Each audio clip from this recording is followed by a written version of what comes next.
जय श्री सीताराम। अतुल सुभाष ने अपनी जीवन लीला ही समाप्त कर ली। ये इन दिनों आप न्यूज चैनल्स में देख रहे होंगे। अपनी पत्नी से तंग आकर उन्होंने सुसाइड कर लिया। उनकी पत्नी और उनके घर वालों पर यह आरोप है कि उन्होंने झूठे केस, दहेज प्रताड़ना के, घर होम वायलेंसेस के झूठे केस लगाए अतुल पर और उनके घर वालों पर। तो आज के इस वीडियो में हम ये बात करने जा रहे हैं कि ऐसा क्यों होता है कि कोई महिला किसी के ऊपर झूठे केस लगा देती है। ऐसा क्यों होता है कि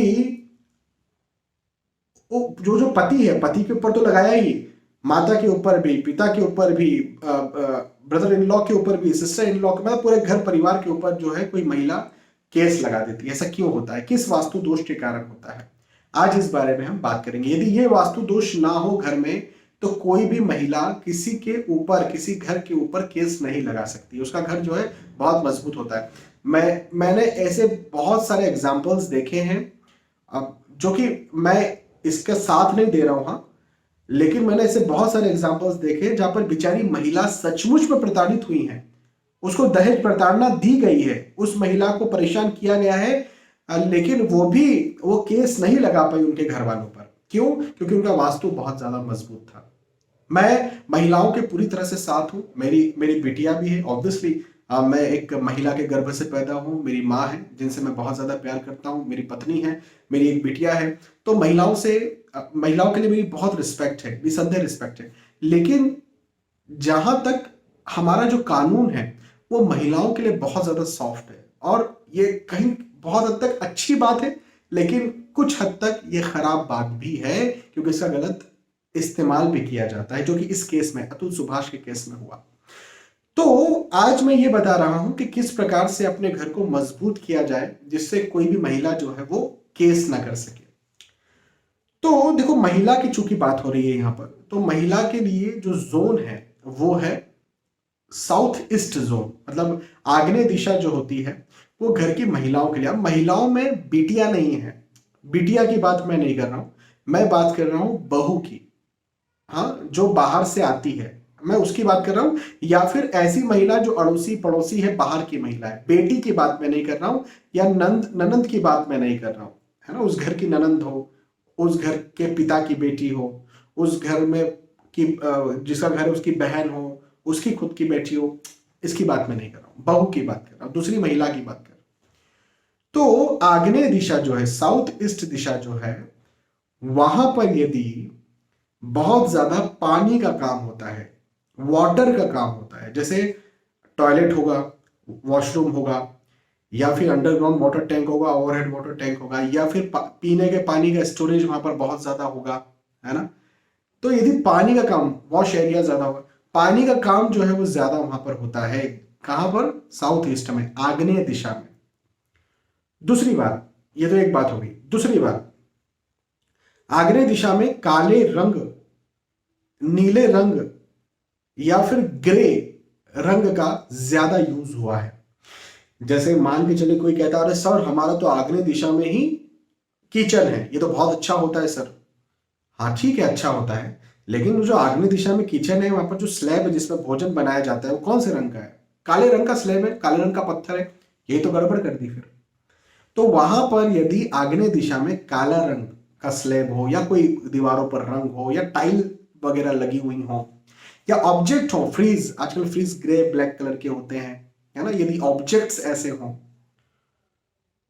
तो ये जो स्थिति है, आजकल बहुत सारे ऐसे इक्विपमेंट्स हैं जो कि ब्लैक कलर के, यहाँ तक कि स्टोव, आप बोल रहे हैं साउथ ईस्ट में हमारा किचन है, जो कि बहुत अच्छी बात है, आग्नेय दिशा में किचन होना चाहिए, लेकिन स्टोव काले या नीले रंग का हो गया, कांच के स्टोव आते हैं, काले नीले रंग के कांच होते हैं, फ्रीज आते हैं, माइक्रोवेव काले रंग के आते हैं।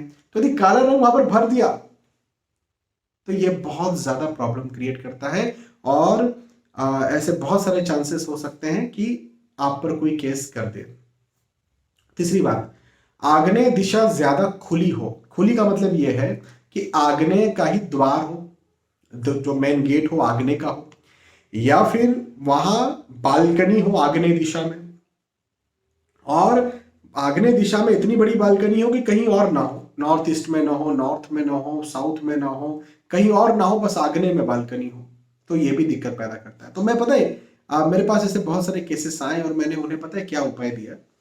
मैंने उन्हें उपाय दिए कि वहां से जल हटा लिया जाए, पानी हटा लिया जाए आग्नेय दिशा से, काले को नीले को लाल कर दिया जाए या पीला कर दिया जाए, जो स्लैब है उसे या तो तोड़ दिया जाए, नहीं तोड़ सकते तो उसके ऊपर कुछ मैट वगैरह बिछा दी जाए लाल या फिर पीले रंग की, वहां से पानी तो हटा ही दिया गया। साथ ही साथ वहां पर यदि खुला पाता हूं मैं आग्नेय दिशा में कोई गेट या कोई खिड़कियां पाता हूं तो मैं उन्हें भी बंद करवा देता हूं, कम से कम 1, 1.5, 2, 3 महीनों के लिए वहां खिड़की बंद। यदि जाना बहुत ही ज्यादा जरूरी है तो खोलो, फटाक से जाओ, बंद करो और फटाक से आओ। जैसे बहुत ठंड होती है तो कैसे हम लोग दरवाजों को पैक कर करके रखते हैं, या फिर हमारी गाड़ी में से हम निकलते हैं तो बहुत देर तक गेट को खुला नहीं छोड़ते ना, जैसे ही निकले वैसे ही गेट लगा दिया, जैसे ही अंदर बैठे वैसे ही गेट लगा दिया, है ना। तो वैसे ही उस दरवाजे का भी उसी प्रकार से उपयोग करें, मैं ये कहता हूँ। खिड़कियों का भी उसी प्रकार से उपयोग करें, मैं ऐसा कहता हूँ। तो यदि ऐसी स्थिति बन जाती है तो उनके ऊपर जो जिस महिला ने या तो केस किया है वो महिला कमजोर पड़ जाती है, या फिर वो केस वापस ले लेती है, या फिर ऐसा कुछ केस होता ही नहीं है। जिस घर का आग्नेय दिशा मजबूत हो उस घर में केस ही नहीं होता, है ना। हाँ, अब पुरुषों के या बेटियां भी कई बार घर पे केस कर देती है कि भाई हमें संपत्ति चाहिए, वो एक अलग बात है, उसके बारे में हम कभी और बात करेंगे, संपत्ति को लेकर के केस। या फिर कोई पुरुष है आपके, कोई ब्रदर हैं, कोई काका जी हैं, कोई ताऊ जी हैं, कोई पिताजी के कोई भाई थे, उन्होंने केस कर दिया, अड़ोसी पड़ोसी पुरुष ने केस कर दिया, वो एक अलग बात है, उसके बारे में कभी हम और बात करेंगे। आज हम महिलाओं के बारे में बात करें, महिलाओं में भी बहू और कोई दूसरी बाहर की महिला, इनके बारे में बात करें। तो आप क्या समझे आज के इस वीडियो से कि आग्नेय दिशा को बैलेंस करो, यदि वो बैलेंस रहेगी तो सब अच्छा रहेगा, यदि आग्नेय दिशा बैलेंस नहीं रहेगी तो ये समस्या और बढ़ती जाएगी। बहुत बहुत धन्यवाद, फिर मिलते हैं आने वाले वीडियोस में, तब तक के लिए आज के इस वीडियो आपसे विदा चाहता हूं। जय श्री सीताराम।